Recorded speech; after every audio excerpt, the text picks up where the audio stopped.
Why do you want to work out? What is your goal? The most important thing is that you have a vision, that you have a goal. Because without that vision and without that goal, again, you're drifting around and you're never going to end up anywhere. People don't become successful just by accident. You know, I mean, maybe the guy that found gold in California and started the gold rush, but don't count on that. That's the one in a lifetime kind of a situation. So you got to really have a specific goal. And to me, to have that vision that I want to be Mr. Universe, that I want to be the greatest bodybuilder of all time. That was a great vision, and that specifically to look like Reg Park and to be up there on that stage and to lift the trophy overhead and to win the championship over and over and over again. So that was a great goal. You have to have a goal. Now, it doesn't have to be that specific goal, but it has to have some goal. This is why I always recommend to people, sit down, take your time, and start thinking about, why do you want to work out? What is your goal? And that can be as crazy as it is. It could be, I want to impress girls. If that's your goal, so be it, but it motivates you. It could be that you're emulating a certain, bodybuilder or a certain football player, a certain boxer, whatever it is. Have those pictures put all over the wall like I did when I was a kid.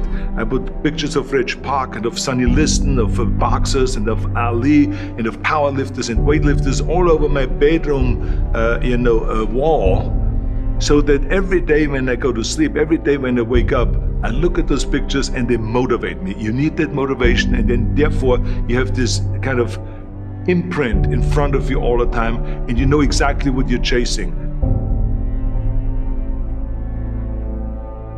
People always come up to me and says, why are you smiling? You're working out 5 hours a day. You're doing the same as the other guys, but the other guys have a sour face. They're pissed off that they have to do another rep or another set or something. I looked forward to another 1,000 reps of sit-ups. I looked forward to another 500 pounds of leg press or squat. I looked forward to doing more and more curls until my arms fall off. Why? Because I knew that every rep that I did and every set that I did and more weights that I lifted, I get one step closer to turning that vision into reality.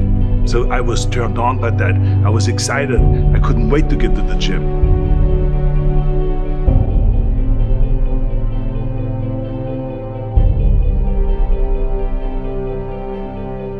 I remember that when I weighed 245 pounds, and Bob Rafelson, the director of Stay Hungry, said to me that I'm interested in having you come in for a reading and work on your acting and all this, because I'm interested in having you in a movie to star with Jeff Bridges and with Sally Fields. I was delighted about that, and I was excited, and I started pumping up more and more. And then he said, but I don't want you to weigh more than 210 pounds. You want me to be in the movie, but I'm weighing 245, 246. I say, I just won the Olympia, I say, which was 1974, and I was really at my biggest. And but he demanded that, and he says, look, it's very simple.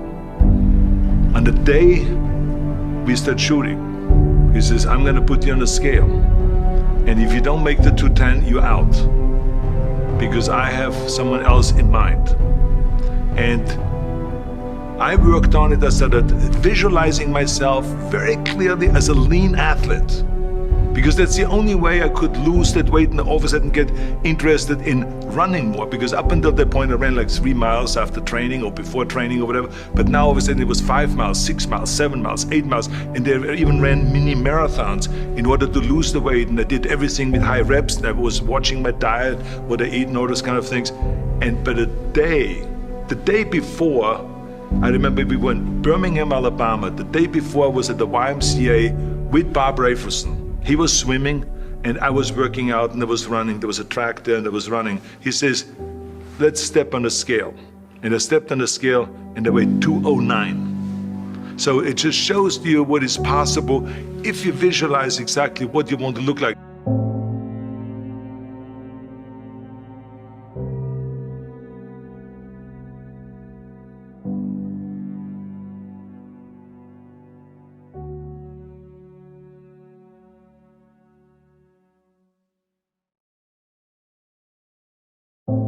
And there was no room for any kind of like, well, I can't get my act together or anything like this, because there's only a certain amount of time. But the key thing again is have the clear vision.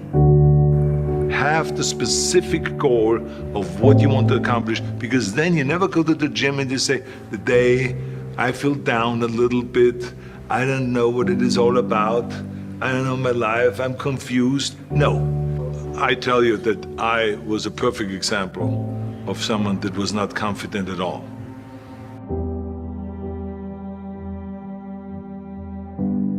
I mean, when I was a kid, I was just like any other kid. I had my hang-ups and problems and all this.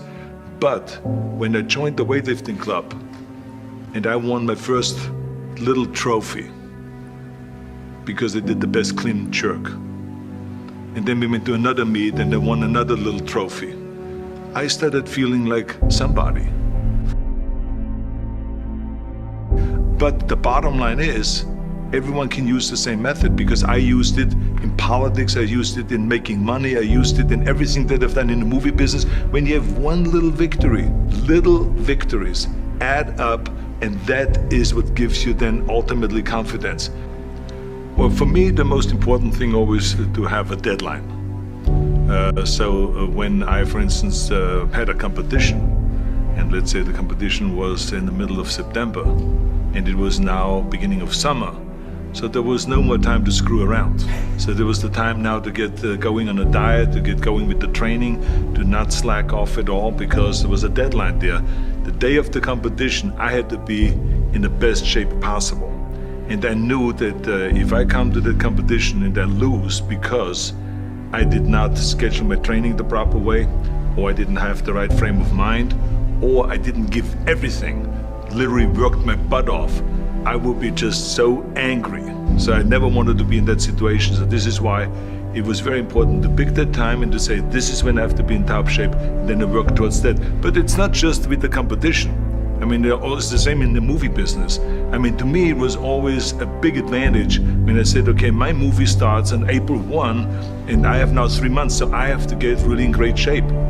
So you pick those times. It could also be that you have no movie and you have no Mr. Olympia or no Mr. America, no Mr. Universe coming up or any of those things. But you say to yourself, the summer starts in June. I'm gonna go to the beach in June, and at that time I want to be in great shape. So that creates an urgency that makes you really start training hard and taking it seriously. Because if you don't have a specific plan, then you wander around. I mean, you can have, as I've told you many times, the best ship or the best plane in the world, but if you don't have a specific goal where you want to go and when you want to get there, you just drift around and you never get anywhere. So this is why it is so important to create that urgency and have a specific time when you want to be in shape. Well, I mean, look, everyone has a problem with time, but the day has 24 hours and we sleep 6. Now, I know there's some out there that say, whoa, I need 8.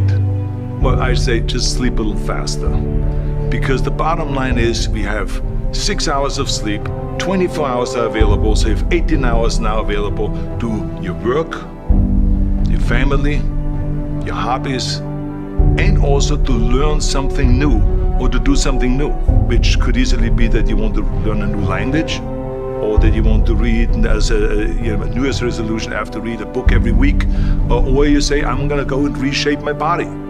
So you're gonna go and take this hour out of your schedule and say, I'm gonna train an hour every day. So this is, for most people, a huge challenge, but it is totally doable, I can tell them, because the kind of things that I did when I came to this country, I mean, I went to school, I was working in construction, I was working out my 5 hours a day, I was taking acting classes from 8 o'clock at night to 12 midnight, I was doing all of those things. I wanted to make sure that out of the 24 hours of the day, that I don't waste one single hour. Those hours were too precious. And so there I just want to tell people, don't give me this thing, I have a difficult time with the time and I don't have time for this and I don't have that. You have time, you make the time.